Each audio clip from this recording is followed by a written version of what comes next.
Welcome back to the Marvel Movie Minute, a daily podcast which we disassemble a film from the Marvel Cinematic Universe into 1-minute segments and then examine it in obsessive and occasionally hilarious detail. I'm Kyle Olson from the Swashbuckling Ladies Debate Society podcast. Hey, and I'm Rob Cabasco, and Kyle. Yes, sir. You know, I can't tell you how much I enjoy just having a place, a show where I can talk, you can talk. We have these great discussions about our lives, our interests, all these different things, our hopes. Random trivia. Yes. All the things that annoy our wives. It's amazing.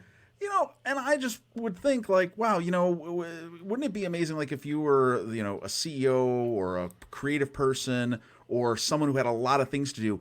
Imagine if you had that opportunity. Now, today it's easy because of the internet, but let's say you go back to like the 1950s and you wanted to be able to have a window into people's homes and tell them all that you thought and all the things that you wanted to do. That happened for one person, by a little man by the name of Walt Disney. I've heard of him. Yeah, you've heard of him. So he has this show, and okay, now if we go back to like this is specifically 1954 on October 27th, the Disneyland Story debuts, and it basically is a show where Walt Disney. Many of the segments were filmed in his own office at the Walt Disney Studios at the time. And he would just get to talk about, this is what we're planning, this is what we're doing, this is what we're working on, this is his vision for the future. And I just think that's amazing. I mean, different time, different, editorial competencies of like the broadcast networks at the time. Look, they're looking for good content. They want people to tune in. But he really just, I think it was probably one of the first big examples of a businessman being able to be given this platform to just say, hey, here's what we're going to do. And if you can, a lot of these episodes, that first episode from October 27th, 1954, it's available on YouTube. Check it out. It gives you an amazing window into what was, and mainly in how people disseminated their information.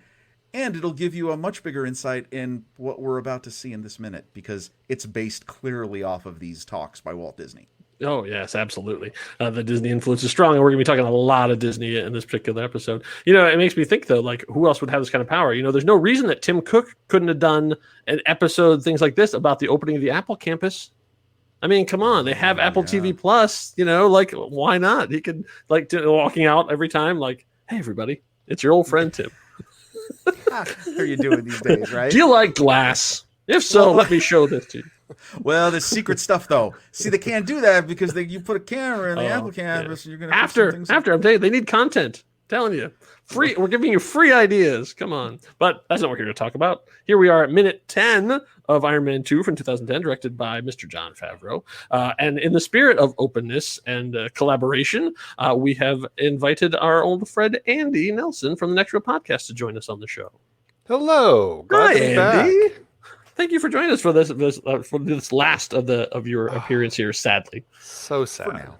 Yeah, for now. For exactly. now, I mean, you're welcome to come back because we've had fun with you over the last couple ones. So we're going to go deep in here. So before we get into the actual minute itself, I want to talk a little bit about Jon Favreau because Jon Favreau is a huge Disney fan and has been since even before he started working for them. Now, obviously, he's doing a ton of work for them. Like from this movie, he was done for Paramount, but ended up by the time it was actually coming out, he was working for Disney, unbeknownst to him.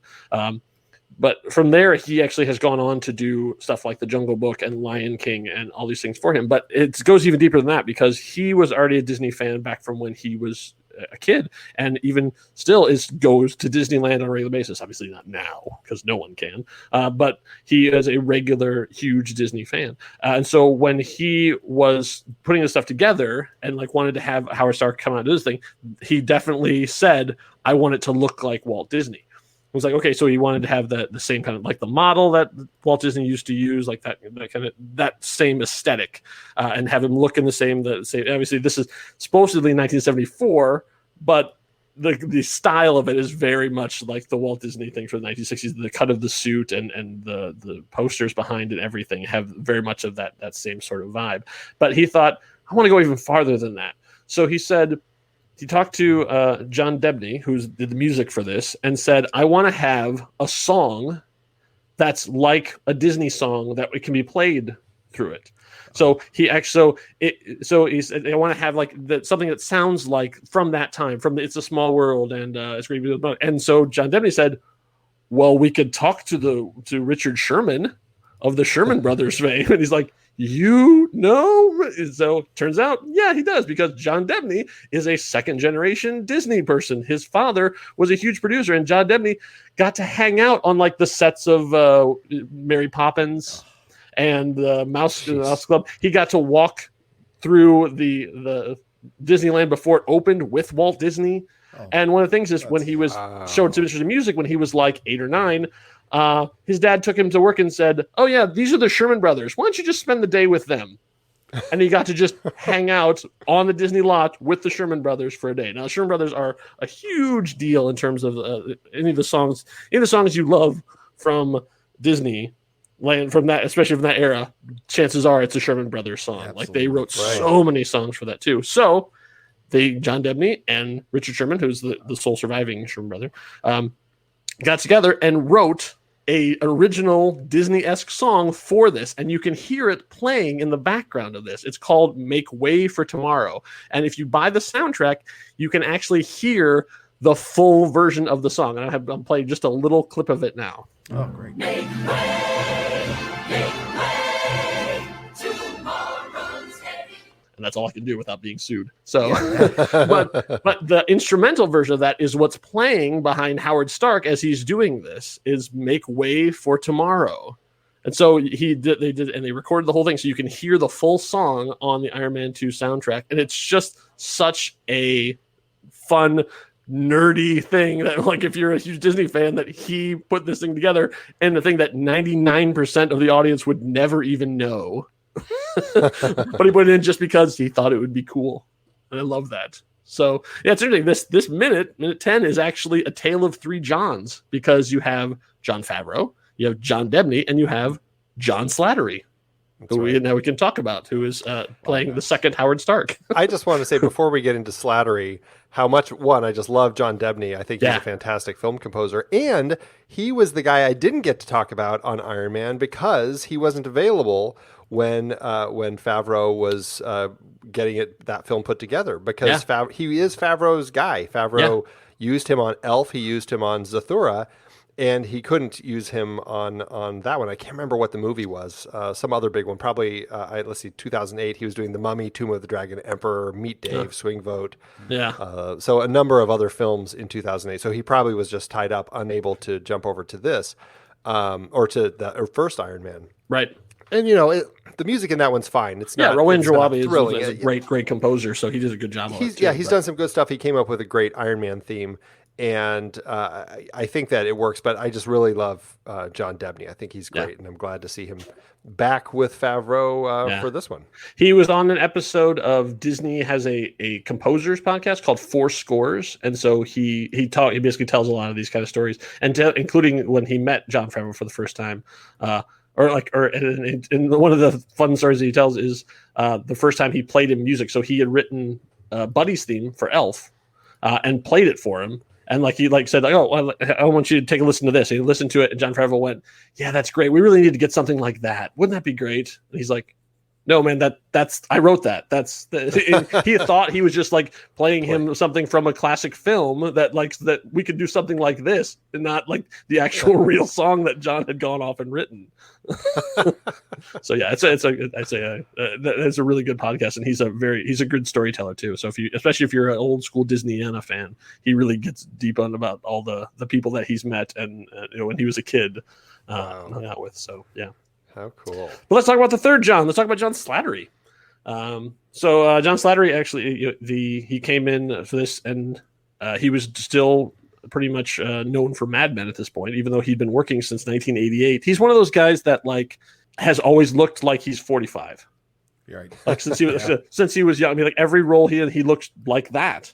There's definitely periods of Alec Baldwin where you can sort of know where he was, but John Slattery has always looked like that. Not only like that, but he looks like he's from that era. Yes. He doesn't look like a present day person. He looks like somebody from the Mad Men era or from this video. He looks like somebody who's gone through a time machine from the past just to be in films. Yeah.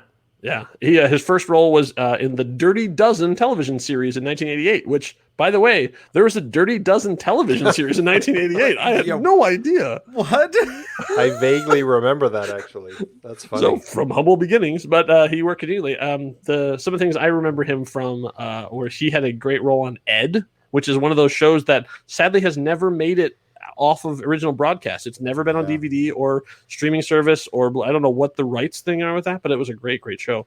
And also a little show on, I think it was on the WB before it became the CW, called Jack and Bobby, which was a really, really interesting show about, it was the idea was that one of these two brothers would grow up to become a great president. So it's done in the style of a documentary about them, and they're going back and showing. So it's like a typical sort of like teen growing up kind of series, but it's done in such a way as like, that the things that are happening to these boys are going to influence the world in the future. So it's like so every once in a while they'll cut to like a talking head from 2090 or whatever. I don't know what the timeline was.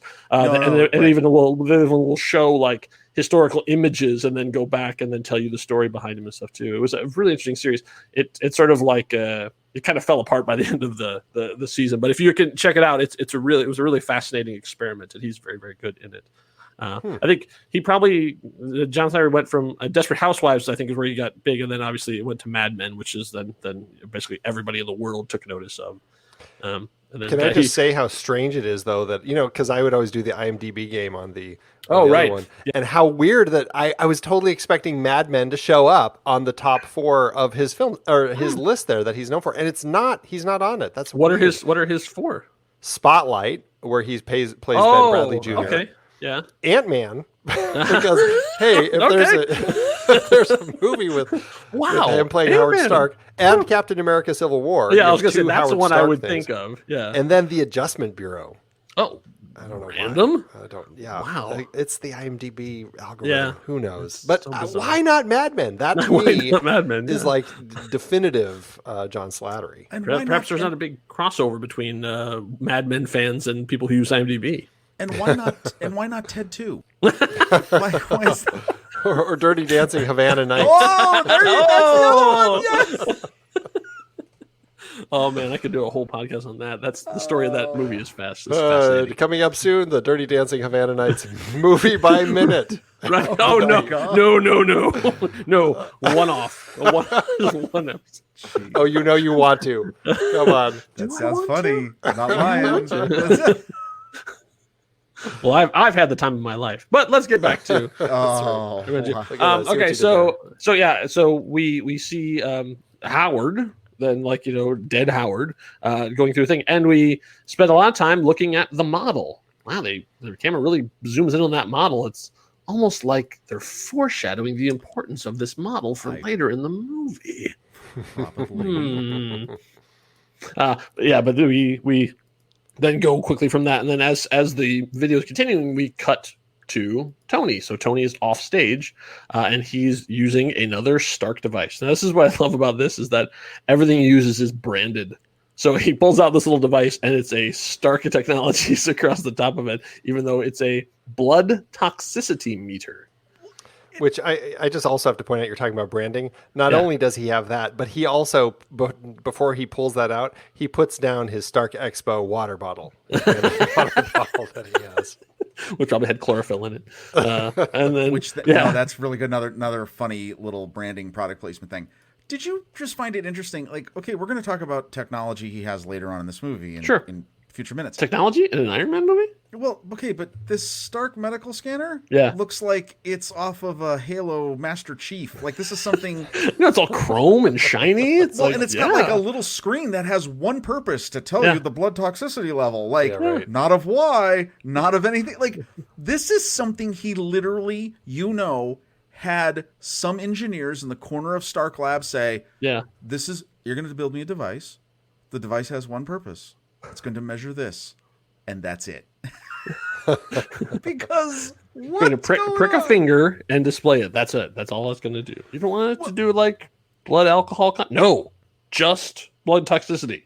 So here's the thing, though. I think this design communicates something very quickly, in that his blood toxicity is a secret.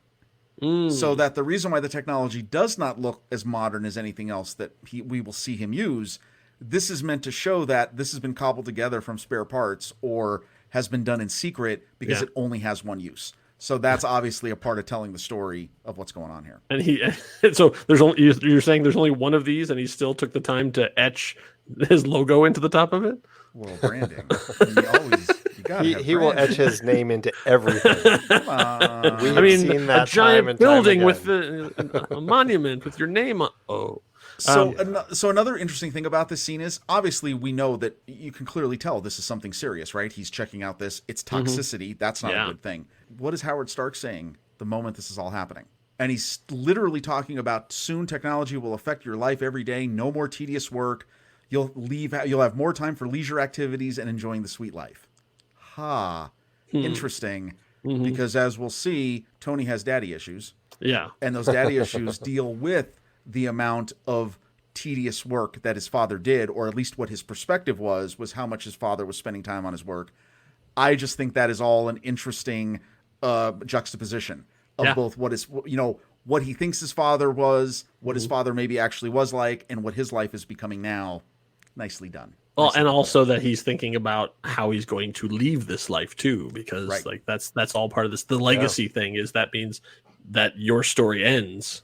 And like, how is his story going to end? Which is very much on his mind right now. As we don't know that at the point of the movie, but we know that as smarks watching this in the future. I found actually when I was doing some research on blood toxicity, which but I ended up stumbling across something that I found very interesting that probably should be for later, but I want to do it now because I have it here.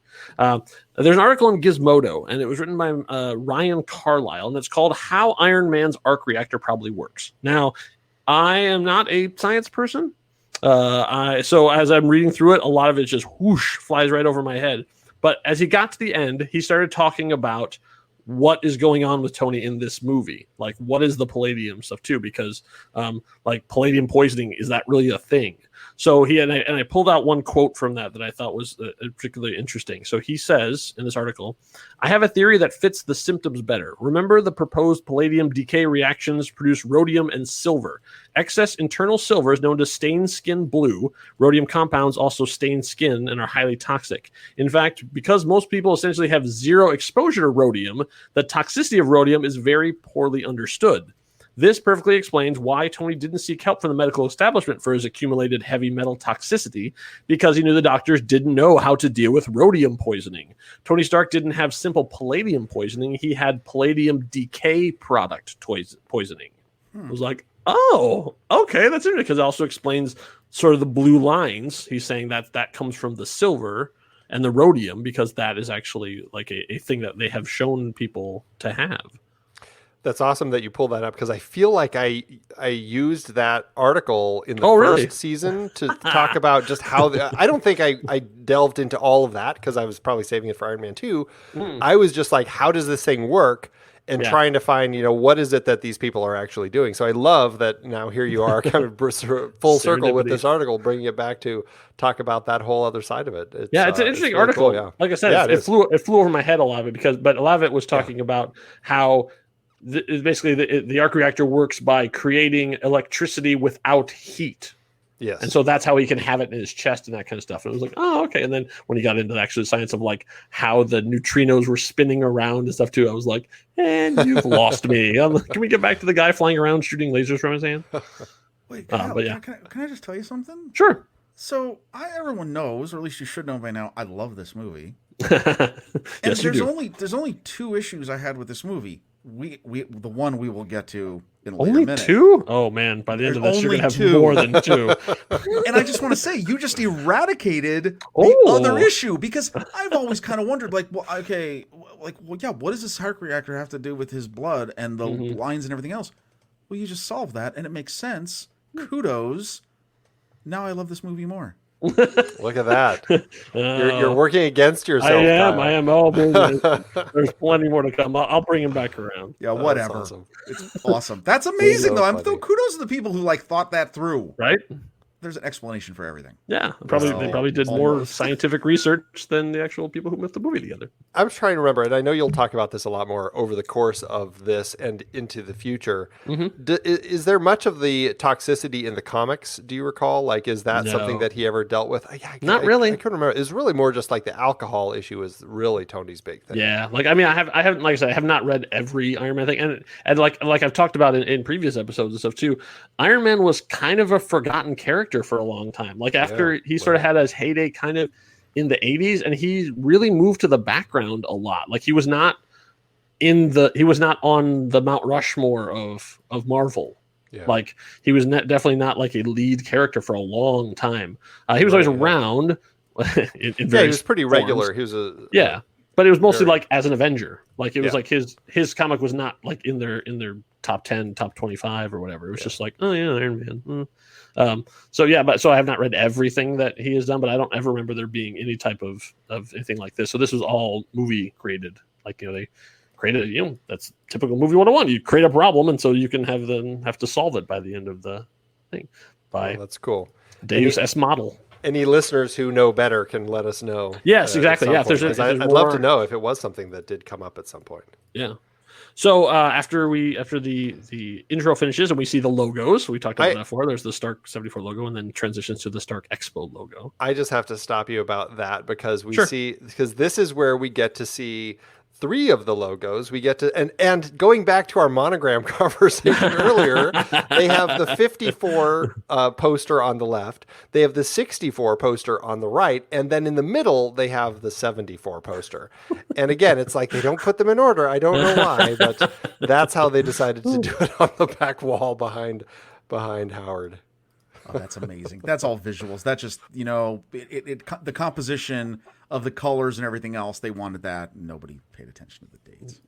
No, that's really, who's going to notice it other than people who are talking about it a minute at a time? Right. Yeah. So when it cuts, I love though when it cuts to the 74 logo animation, they just did that perfectly. I mean, that looks like something made from cellophane transfers in front of a camera. I mean, it kind of, at the height of what you would be doing with motion graphics, even in the 70s. It just looks great, and it's very stylized. It's very Disney-esque. It's something you would totally think that would jump out of like a 60s, 70s Disney production.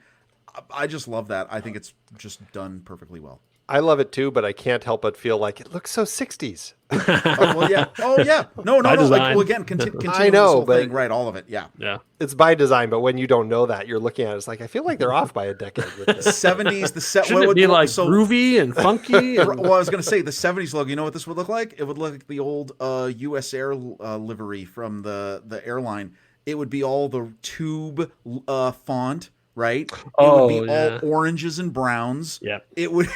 That's totally what it would have been. Like there would have been a sunrise somewhere in it with like the banded gradient. Like that's what the 74 logo should have been. But I do think the 64 logo though does have a big. That's the one that has the big like circular kind of the sun emanating from the earth. Which I don't know. I almost feel like it probably would have been too much to use, but I'm like, it ties in so perfectly with his arc reactor on his chest if they had gone with that 64 logo for this particular one. But and as the music from Make Way for Tomorrow fades away, we cut to a news report, and by God, it's Olivia Munn. But she's not actually playing Olivia Munn here. She's playing Chess Roberts. Chess Roberts is actually a Marvel character that showed up in Iron Man #1. Not that Iron Man 1, the later Iron Man #1, because that was actually about 1988 during the infamous and notorious Heroes Return storyline.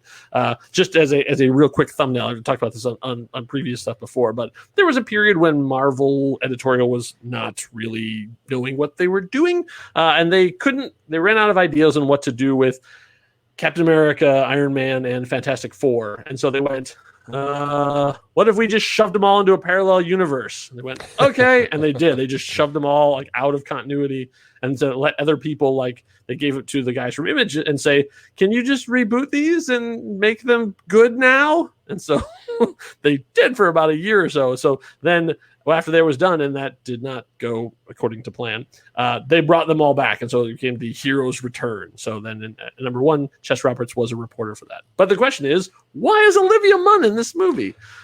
And the reason is because Jon Favreau was a fan of her because she was the host of Attack of the Show, or one of the co-hosts, I should say, her and Kevin Pereira on Attack of the Show.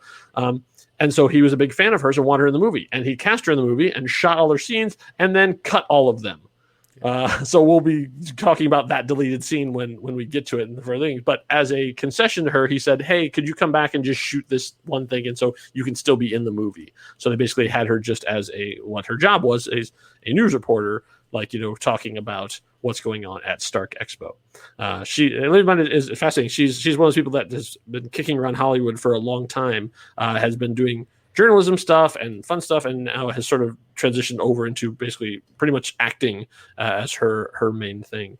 I was a big fan of Attack of the Show, and I watched all that with her and Kevin. There's just something that happens when you get certain people together and they have this amazing chemistry, and the two of them were on that show for a long, long time. And now even their network doesn't even exist anymore. So G4 TV has to become, was it the Esquire network or something now? I don't even remember. Didn't it change to Spike or something? It became Spike for a while, and then Yeah. Spike even went away. Right. It became something else entirely. So it's gone through many, many hands. There's actually a really good documentary on YouTube that somebody put together about the rise and fall of G4 TV and Attack of the Show that you should check out. But she's great, and she would eventually rejoin the Marvel, if not the MCU, as Psylocke in X-Men Apocalypse. What I heard about her in this particular film, and as far as that cameo that she has with Tony, you guys will talk about that. But what I think was interesting is when Favreau brought her back, her only request to him was that she plays a character from the comics. Right. And so that was the request that ended up putting the name Chess Roberts on her, which I think is fantastic. And it's so close to being a Bond name, but it's not quite. So I like it that much more. And I do think in the comics, she worked for CBNC, and here she's working for WHIH World News. So there's a little change with who she's working and for. WHIH has come up before, and it will come up again too. That's one of those Marvel things that they've sort of stuck in. Yeah, they keep the using MCU's CNN. Yeah, right, seen, so. exactly. So then they cut from her to, hey, everybody, it's the director. There's Jon Favreau as Happy Hogan. First appearance in Tales of Suspense number 45.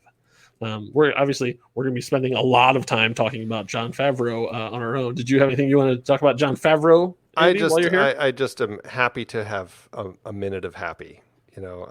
Otherwise I wouldn't have had a chance. And here I get 6 seconds of happy. That's all I get, which is very small. These days, you got to just take your 6 seconds of happy where you can get it. Take what you can get. But I do find it's so odd that this particular moment we get with him, I just feel like, okay, this was a day they don't have RDJ around, and Favreau is there, of course, because he's directing it, and so he's like, all right, we're just going to shoot this, and it's going to be POV, and that way we don't have to worry about it. And I'm just like, I wonder if that's the way that this came to be, because it's such a strange kind of switch all of a sudden to jump into kind of like a first person POV in the film. Yeah, it's a weird choice. I don't know exactly what. Yeah, maybe that is the reason for it. Yeah, just purely scheduling. Yeah. Well, the only other thing it does in terms of the storyline is give you the perception of the chaos that's in Tony's life at this point. Sure. Is that if you know that he's got some sort of issue with his blood, obviously he's a little bit all over the place. There's a Russian bird enthusiast who hates him out there. I mean, something's going to happen. I'm not even going to play the sound. But I think this just adds on to the whole, oh my God, look at how insane this is. So that might be the only artistic way you do it. But yeah, I think you're right. He wasn't available or. Yeah, because they had scenes like this in the first Iron Man when he arrives at the big donor or the kind of the fundraiser that they're doing. Yeah. It's the same sort of thing, but you're seeing it from the third person point of view. Yeah. Likewise at the beginning with when he's at the casino. I mean, you have it a number of times, and it's never done in this style. So it's an odd directorial choice to just say, okay, we're going to go POV here, and I just feel like it probably had to do with scheduling. I don't see any other reason why Favreau would do it. But I mean, I think that's an interesting point, Rob, that you are bringing it up. It does kind of introduce you to kind of, I mean, literally we're in Tony's eyes right now looking out like we have been so much every time we're in the HUD. Actually, that's an interesting thing that all of a sudden this is the first time we're seeing his POV that's not through the HUD. That's not Iron Man, but as Tony Stark. Yeah, so true. it's interesting. It's almost like an interesting shift. So maybe that's something to think about. It's like maybe he chose to do it because, maybe the character, Tony Stark and his persona as Iron Man are all of a sudden like coming together, and it's like something he's not going to be able to separate. So. Maybe I guess Favreau was thinking about this a little bit. So I guess we'll dig deeper into it when we get more into that sequence in minute 11. But in the meantime, that means our minute 10 has come to close, which also means our time with Andy Nelson has come to a close. Oh, I want to keep talking about Iron Man. I know, right? It gets in your blood. Coming back. At least it's not toxicity in my blood. Exactly. So we have. It's been great having you on, having sort of like the original Iron Master come in and I'm sure make sure we're on the right Iron Man at some I'm point. sure the Iron Maiden I know was that make sure that we're keeping the ship on the right course. We appreciate you coming on. It's been great having you. But if, like Andy, you want to keep the conversation going, you can do so over on Facebook. We have our very own Facebook group. It's called Marvel Movie Minute and Next Reel Film Podcast Executive Lounge. You can pop in there and say any of the stuff that we missed or that you think that we got wrong. Or just if you want to share Marvel memes, I'm a big fan of those. Put up whatever you want.